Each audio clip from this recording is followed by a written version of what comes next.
কিছুদিন পূর্বে আমার শাশুড়ি মারা গেছে। এ যুবক, গত রাত্রে আমার পরিবার আমাকে ফোন দিয়ে মেসেজ করেছে, আপনি কোথায়? আমি বলছি আমি বাড়িতে এসেছি জানাজা পড়াইয়া। রাত্র প্রায় 2:30 বাজে। তখন একটা মেসেজ করেছে যে আপনি বাড়িতে, আমরা বাড়িতে বৃষ্টি হইতেছে। ঘরের সামনে তো আম্মারে কবর দিছি, বৃষ্টির মধ্যে কেমনে আমার মা পড়ে আছে। মুষলধারে বৃষ্টি চলতেছে, আমার মার কবর উপর দিয়ে বৃষ্টি পড়তেছে। এমন একটা মেসেজ যখন আমি দিয়েছি, কান্নার একটা রিয়েক্ট দিয়ে বললাম অনেক কষ্ট লাগতেছে। যার চলে যায় সে বোঝে হায় বিচ্ছেদে কি যন্ত্রণা। অবুঝ শিশুর অবুঝ প্রশ্ন, কি দিয়ে দিব সান্ত্বনা। হ্যাঁ যুবক ভাইয়ের আমার, কি দিয়ে সান্ত্বনা দিব? আরে আজকে আমার পরিবার তার মা হারাইছে, কিছুদিন আগে আমার 6 বছর হলো আমার বাবা হারাইছি, বকুল ভাই তার আব্বা হারাইছে। এমন অনেকের মা বাবা কবরের ভিতরে, বৃষ্টির পানিতে কবরের ভিতরে পড়ে আছে কি আছে না?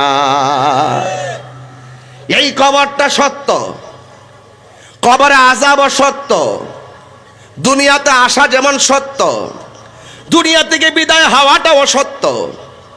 চলে যেতে হবে, এই জন্য কেউ বাঁচতে পারবে না।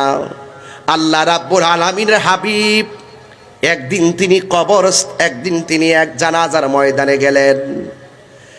জানাজার ময়দানে যাওয়ার পর আল্লাহর হাবিব ডাক দিয়ে বললেন, সাহাবারা তোমরা আল্লাহর কাছে কবর আযাব থেকে পানা চাও।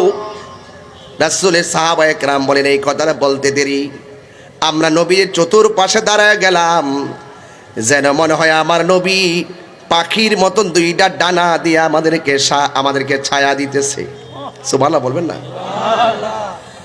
নিজের হাত মুবারকের মধ্যে লাঠি মুবারক নিয়া গুরুস্থানে মাটির মধ্যে গাইরা বললেন, সাহাবীরা আল্লাহর কাছে কবর আযাবের পানা চাও। আপনারা জবান খুলে কন, কবর আযাব কি সত্য না মিথ্যা? আরো জোরে কোন, সত্য না মিথ্যা? আরে এই কবর তো একদিন আমরা যাবই। যাওয়ার আগে আমার নবী বলছেন, পৃথিবীর মানুষ, একটা মানুষের দৈনন্দিন জীবনের শেষ সমাধির মুহূর্তটা সবচাইতে বড় কঠিন। এটার নাম হলো সাকরাতুল মাউত। আজরাইলে ঘরের দরজায় ঢুকলে রক্তগুলা পানি হয়ে যাবে। আজরাইলে ঘরের দরজায় এসে দাও মারবে, দাও এমন দাও মারবে,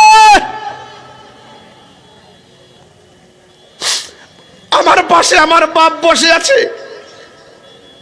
আমার বাপ আজরাইলের ধাও সম্পর্কে অবহিত নয়, আমার পাশে আমার মা বসে থাকবে। আমার আম্মা ওই আজরাইলের ধাও দেখা অভ্যস্ত নয়, কেউ টের পাবে না। আমার নবী, আপনার নবী বলে, আজরাইলে যখন ধাওটা মারবো রে পৌরসভার চুনারো ঘাটের বাবা, ওই মুহূর্তে মানুষের গলাটা এমন ভাবে শুকায়া যাবে। এ আমার বন্ধু, এ যুবক, তুমি শক্তিশালী হও, কিন্তু আজরাইলের মোকাবেলায় তুমি কিছুই করতে পারবে না। কথা বলো ঠিক কিনা?